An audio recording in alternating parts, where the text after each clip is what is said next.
아파트 아파트 아파트 아파트 아파트 아파트 아파트 아파트 아파트 아파트 아파트 아파트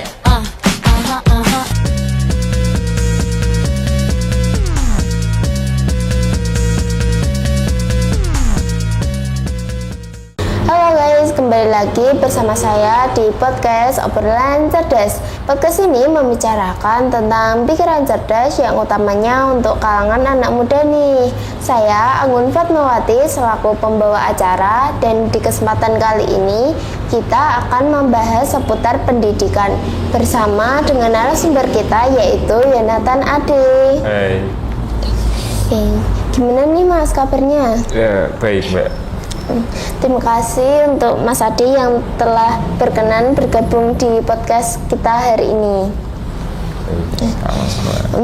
Kalau boleh tahu kegiatan akhir-akhir ini apa Mas? Untuk kegiatan akhir-akhir ini saya sedang melakukan PKL di sebuah tempat di salah satu kota di Salatiga. Gitu. Kan Mas Ade ini pelajar ya? Ya. Itu juga mengambil jurusan elektro. Nah, alasannya mengambil jurusan elektro ini apa? Sebenarnya itu dulu enggak mengambil elektro Mbak. Dulu pengennya di jurusan otomotif, kan laki kan. Kok di masa pendaftaran itu kegeser, terus saya coba pindah ke mesin, bergeser lagi, terus coba-coba ke elektro, ternyata keterima. Dan dulu pengennya itu masuk yang elektro industri. Terus sekarang di mana nih? Di audio video. Begitu. Tuh. Nah, kan keterimanya ini di audio video ya. Ya. Ekspektasi pertama masuk ke situ itu apa sih? Kalau ekspektasi pertama itu dulu setahu saya itu kayak Mbak, mengatur cara bagaimana membuat suara sound lebih enak didengar. Iya. Terus ada shooting juga tentang mempelajari beberapa kamera dan audio yang masuk ke kamera itu. Oke. Nah, gimana ya? Dari dulu itu udah ada bakat gitu nggak sih di dunia elektro atau di bidang yang lain? Kalau untuk bakat itu sebenarnya tidak juga dibilang bakat sebenarnya, soalnya dulu itu bisanya cuman nyambungin salon speaker. Nah, itu gimana ya? Terus juga sistem belajarnya itu gimana di dunia elektro? Rumit, saya akui rumit, soalnya saya kan dari dulu kan tidak suka sama yang namanya matematika. Itu kan di semua mapel kan mata pelajaran ada. Iya, pasti ada Ya, matematika. ada salah satu atau dua yang menghitung. Saya terus terang tidak bisa menghitung. Gitu ya. Iya. Nah, gimana nih cara untuk semangat belajar menghitungnya nih? Dan kalau untuk semangat belajar menghitungnya, biasanya saya suruh bantuin teman saya yang bisa Begitu. dan yang mau membantu, dan yang mau dan yang mau. Nah, gimana ya?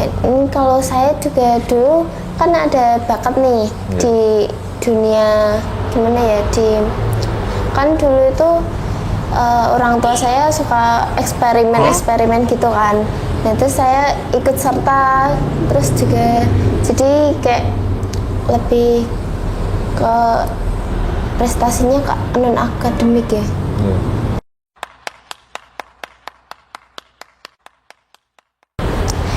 Gimana nih cara belajarnya biar nggak bosan?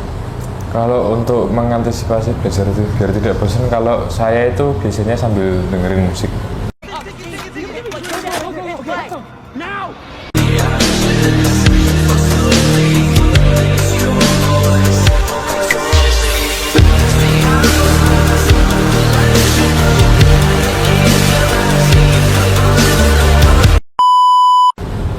enggak ya keluar dulu cari angin, nanti balik lagi belajar lagi. Begitu. Iya. Biasanya kan dosen itu ada soal yang bikin kesulitan untuk belajarnya. Nah, cara menghadapinya itu gimana sih?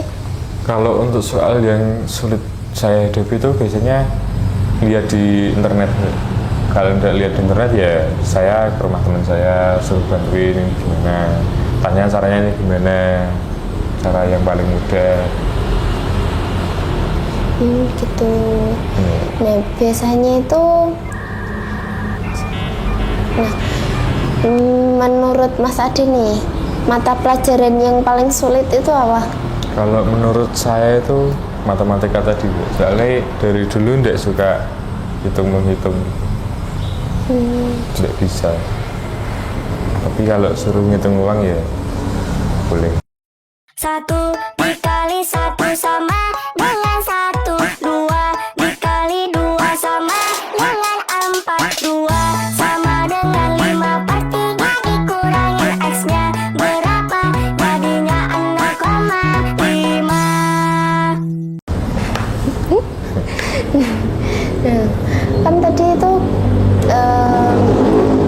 kalau sulit belajar itu mencari di berbagai platform internet ya. Iya, internet. Nah, ngomong-ngomong soal internet dan teknologi nih, menariknya teknologi di dunia pendidikan itu apa sih?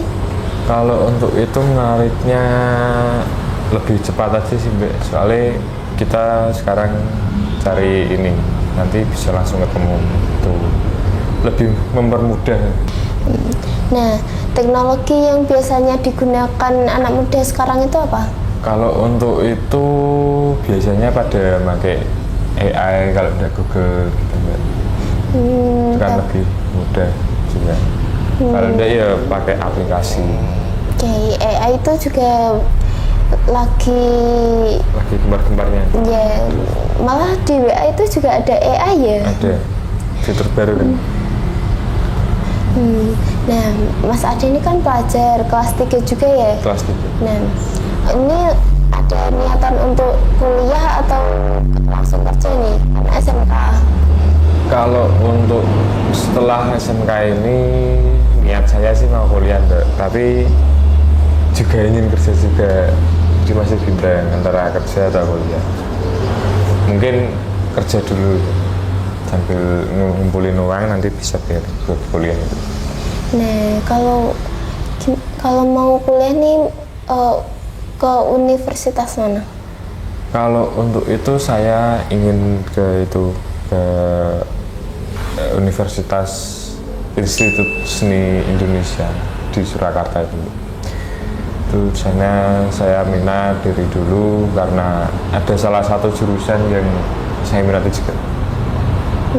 Gitu. Nah, kenapa nggak cari yang dekat-dekat aja? Soalnya kalau yang dekat itu nggak ada yang itu Mbak. Yang diinginkan Iya, ya? diinginkan.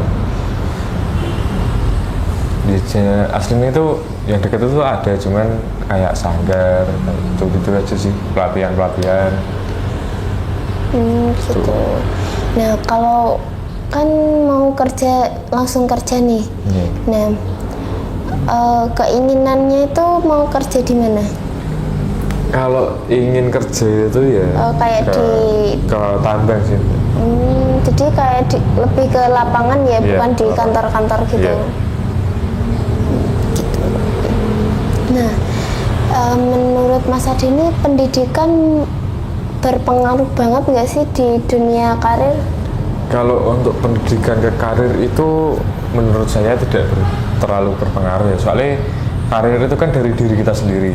Kalau diri kita sendiri semangat, terus giat untuk menjalankan karir ya pasti akan sukses. Tapi kalau diri kita malas-malasan, bentar, itu malah menggambar karir kita. Jadi pendidikan itu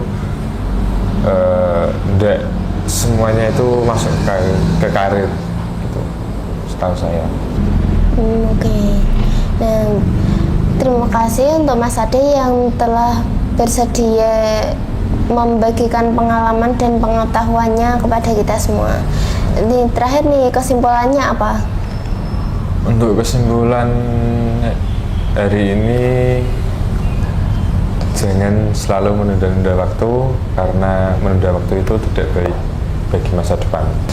Nah, untuk dari saya, belajar, berkembang, dan jangan pernah berhenti untuk mengejar pendidikan, karena itu salah satu kunci untuk sukses.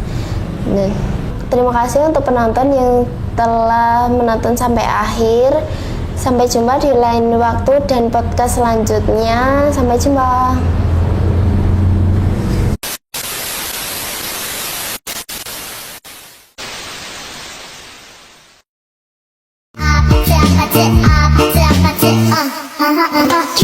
Kissy face, sexy phone, but I'm trying to kiss your lips for real. Red heart.